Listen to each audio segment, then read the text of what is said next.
DPR ini buta, tuli bisu, sumun, bukmun, umyun. Antara Prabowo dan Gibran satu paket, ya satu paket. Paket naik, paket turun.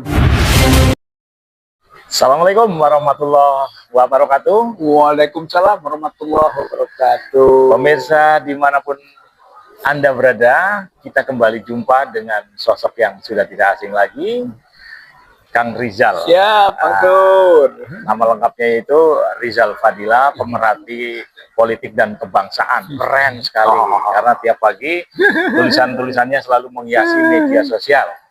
Nah, ikuti terus, karena kali ini kita akan membicarakan soal pemakzulan Gibran Kubu Fafa. Nah, iya. Jangan lupa ini tayang di sejumlah channel. Mantap. Ada Polpole TV, iya.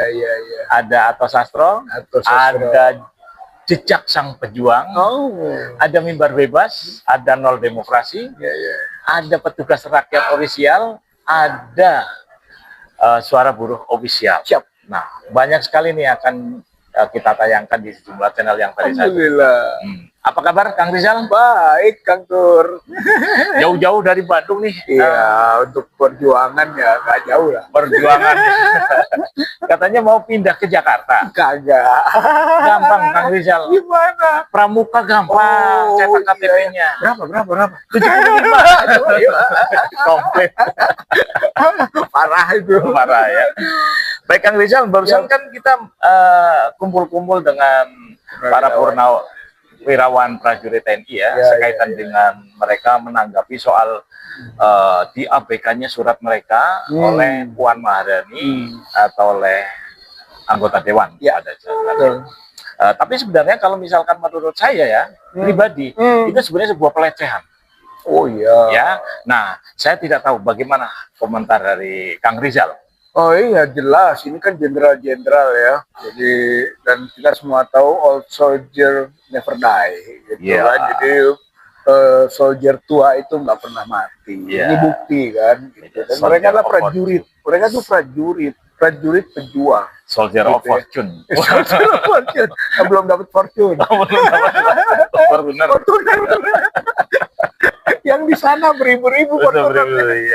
Nah, artinya kita mensupport gitu ya bahwa apa yang menjadi misi perjuangan para purnawirawan ini yang dideklarasikan 17 April yang lalu, saya kira itu strategis dan itu aspiratif gitu kan. Jadi para purnawirawan ini menangkap sebenarnya apa yang dimau oleh rakyat gitu kan, kemudian dia narasikan dengan 8 poin itu. Ya salah satunya adalah pemakzulan Gibran. Rakyat juga sebenarnya ingin pemakzulan Gibran gitu ya. Hanya Gibran ini dilindungi oleh kekuasaan gitu ya. Jadi negara kita ini masih negara kekuasaan gitu. Dia melindungi walaupun salah, walaupun tidak pantas, walaupun tidak layak gitu kan. Itu kekuatan negara. Sedangkan yang semua kita bangun adalah civil society, jadi masyarakat madani, rakyat yang kuat bisa mengimbangi negara. Saya kira peran purnawirawan di sini juga membantu civil society. Dan kita sebagai orang yang berada di kelompok sipil juga bersinergi dengan purnawirawan untuk membangun tadi civil society. Saya kira itu. Dan agenda yang terdekat adalah makzulkan Gibran. Setuju gitu. Karena Gibran ini saya bilang ada 4 cacat dia. Cacat konstitusi jelas. Putusan MK nomor 90 yang divonis MK kan. Kemudian cacat demokrasi. Putusan KPU yang divonis oleh DKPP. Kan gitu. Cacat hak asasi. Dia melanggar hak asasi manusia loh. Karena diputuskan oleh High Commission of Human Rights bahwa Indonesia pelanggar HAM. Pelanggaran HAM itu 2, yaitu 1 soal Jokowi cawe-cawe, 2 Gibran lolos. Itu dianggap pelanggaran HAM dan memalukan. Ya, makanya cacat hak asasi. Dan yang keempat cacat moral dan religi. Dia melakukan pelecehan moral sekaligus pelecehan keagamaan. Yang melanggar 1656 KUHP. Jadi komplit dia mah cacat gitu. Kemudian wadah konstitusional itu bisa dipakai itu untuk memakzulkan. Tinggal kemauan politik sebenarnya anggota dewan atau anggota MPR di sini yang perlu kita tekan itu. Jadi saya ingat waktu itu guyonannya Abdurrahman Wahid ya, yang soal anggota dewan itu seperti anak TK. Apakah kali ini juga lebih parah dari anak TK? Iya, ini belum masuk TK. Oh, belum lebih rendah lagi. Playgroup. Jangan playgroup, masih playgroup. Playgroup, ya. Playgroup. Kemarin masih TK. Iya, masih mending ya sekarang playgroup turun. turun. Ya, karena dia tidak bisa membaca apa yang disampaikan. Kalau saya katakan DPR ini buta, tuli bisu, sumun, bukmun, umyun, fahum layar jiun. Nggak tahu kemana harus kembalinya, nggak jelas kembali ke jalur yang benarnya, puter-puter di situ, karena soal pragmatisme, duit ini sebetulnya sudah tersandera oleh hal-hal yang berhubungan dengan materi, itu yang paling merusak giroh, yang merusak citra, merusak ideologi itu kelihatannya ini yang perlu dikoreksi. Nah, kira-kira strategi apa nih supaya anggota dewan, ya saya kira kalau boleh ngambil persentase 95% itu anggota dewan itu tadi yang seperti Kang Rizal sebutkan. Nah, kira-kira apa nih strategi supaya kita juga jangan terlalu mengandalkan anggota dewan yang sekarang memang turun derajat menjadi playgroup. Gimana? Ya kalau menurut saya tetap kekuatan di rakyat, people power. Gitu ya. Jadi pemakzulan Gibran memang melalui, kalau mau konstitusional, melalui parlemen itu jalurnya. Tapi parlemen itu harus ditekan oleh rakyat. Jadi people power itu penting. Tetap saja gitu gerakannya gerakan rakyat. Kalau dalam konteks agama mah jadilah umat, gitu ya. Umat. Watakum minkum ummah. Jadi umat. Ya komunitas yang besar dan kuat. As-sawadul azam. Komunitas yang gede. Gitu kan. Jadi berarti rakyat tuh umat. Betul. Jadilah umat katanya watakum minkum ummah yad'una ilal khair, ngajak kepada kebaikan, itu persuasif.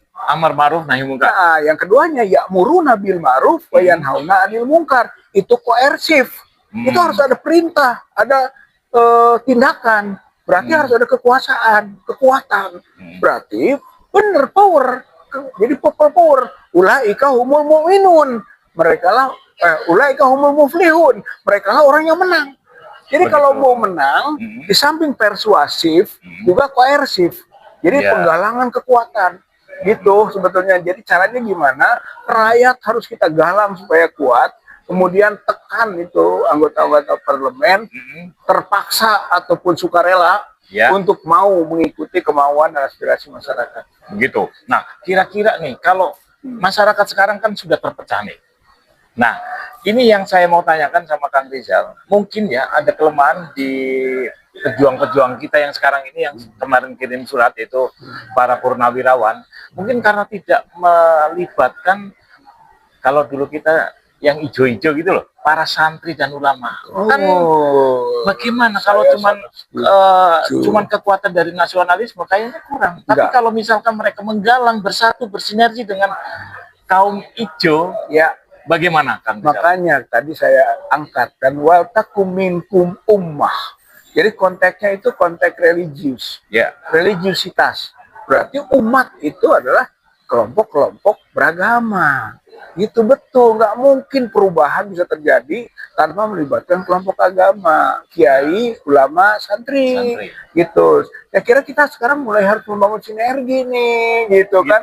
Purnawirawan, kemudian dengan para kiai santri, kemudian juga mama, mahasiswa, gitu kan, juga buruh. Gimana ini kita bangun sinergi?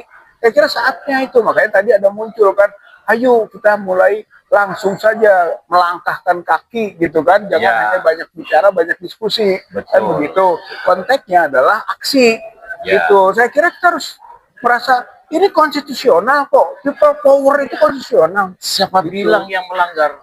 Enggak melanggar, ini dijamin. Tidak melanggar. Dijamin kan dalam people power dalam rangka menekan saluran-saluran politik supaya jalan. Ini kalau konteks agamanya, tadi kan hijau ya, agama nih. Kita kan sering takbir, Allahu Akbar kan. Ketika bicara Allahu Akbar, selain Allah kecil.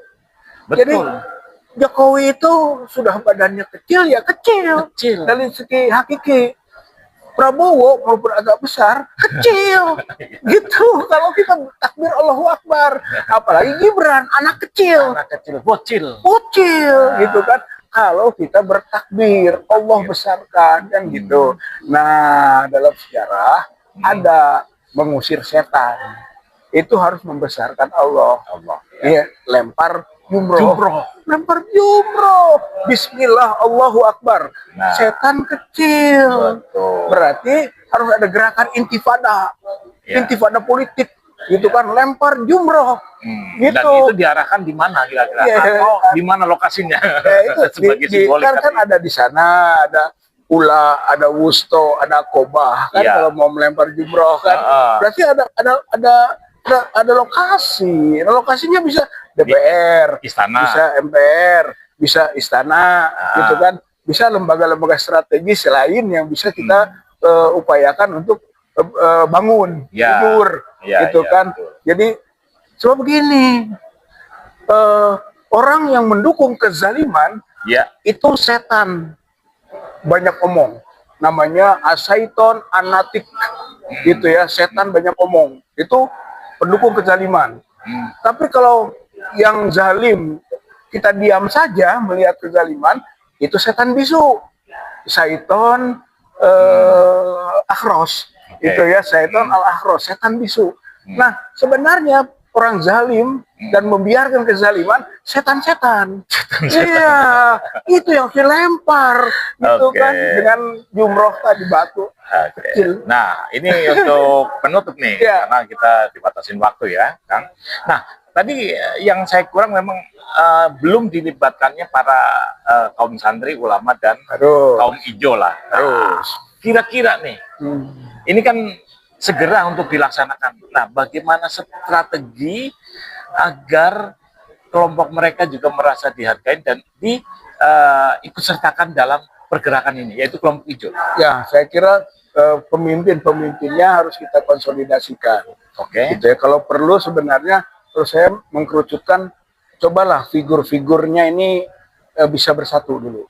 Ada 4 yang bisa kita satukan sebenarnya. Untuk kelompok hijau itu Habib Rizik. Habib Rizik, siap. Hijau. Untuk para purnawirawan ini Trisutrisno. Karena mengkerucut ke sana. Itu juga hijau sebetulnya. Hijau dan hijau. Yang ketiga, untuk daerah dan punya pengaruh budaya itu Hamengkubuwono. Juga. Lalu ada faktor JK yang banyak bergerak dan itu luar Jawa, Timur. 4 ini kita satukan dulu, gitu kan. Itu insya Allah merupakan kekuatan yang nanti bersambung dengan kekuatan-kekuatan yang lain. Pemimpin tuh, bagaimana kita konsolidasikan itu. Yang kedua, kan tadi ada bahasa bangunkan Prabowo agar siuman, beri batas waktu siumannya. Kira-kira berapa hari? Iya, maksimumnya Oktober, karena sudah setahun, maksimum nih. Lamaan kayaknya. Ya nggak apa-apa, maksimum kan. Lebih cepat lebih baik kan, kata JK. Lebih cepat lebih baik, ya betul. Tapi taruhlah Oktober kan, misalnya nih, gitu kan. Kalau Oktober nggak siuman-siuman, maka tidurkan dia. Kita lempar jumroh. Artinya paket itu, paket yang disebut oleh Jokowi, antara Prabowo dan Gibran satu paket, satu paket naik, paket turun, gitu kan. Kalau nggak siuman gitu. Jadi saya mau menggarisbawahi bahwa 4 tokoh tadi itu sebenarnya sudah representatif. Habib Rizik itu untuk umat, santri. Siap.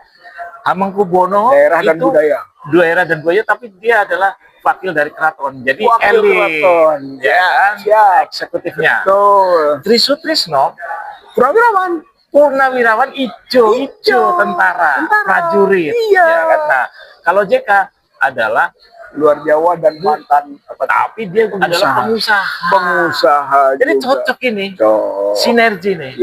Bagaimana ini, Kang? Ya, saya kira harus melakukan pendekatan ke 4 tokoh itu, kemudian harus ada pertemuan. Kemudian mengagendakan bahwa kalau 4 tokoh ini bisa bersatu, membuat sinyal-sinyal, insya Allah gitu kan, akan ada gerakan yang disebut tadi masyarakat yang mendukung, mensupport, dan bergerak akhirnya bangun. Dan nanti juga dengan sendirinya juga Prabowo bangun. Tapi kalau nggak mau bangun juga sudah begitu, ya tadi tidurkan saja.